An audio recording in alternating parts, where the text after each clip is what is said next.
نبی پاک علیہ السلام نے 3 چیزوں کا نام لے کے فرمایا نہ اپنے آپ کو بد دعا دینا، نہ اپنی اولاد کو بد دعا دینا، نہ اپنے مال کو بد دعا دینا۔ ایسا نہ ہو کہ جب تم وہ دعا کر رہے ہو تو وقت قبولیت کا ہو۔ کبھی بھی اپنی اولاد کو، اپنے آپ کو، اپنے اموال کو بد دعا نہ دو۔ کیوں ایسے جملے بولتے ہو؟ یعنی غصے اور جلال میں بھی جب اپنے بچے کے لیے بات کرو تو پیار والی بات کرو، غصے میں، جلال میں، جذباتیت میں بھی بہن بھائیوں کے لیے، گھر والوں کے لیے، اپنے لیے بات کرو تو محبت والی بولی بولو۔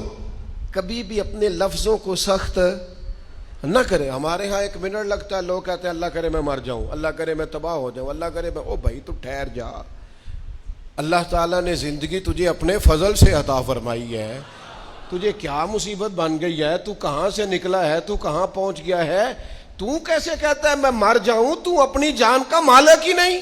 مالک تو وہ ہے جس نے اپنی مرضی کی جگہ پہ پیدا کیا ہے، اپنی مرضی کا وقت دیا ہے۔ تو کیسے کہتا ہے میں مر جاؤں؟ نہیں، تو مر سکتا، اپنی مرضی سے مرے گا تو خودکشی حرام ہے، اور رب رسول کے راستے میں مرے گا تو شہادت کی موت نصیب ہوگی، ہمیشہ کی زندگی ملے گی۔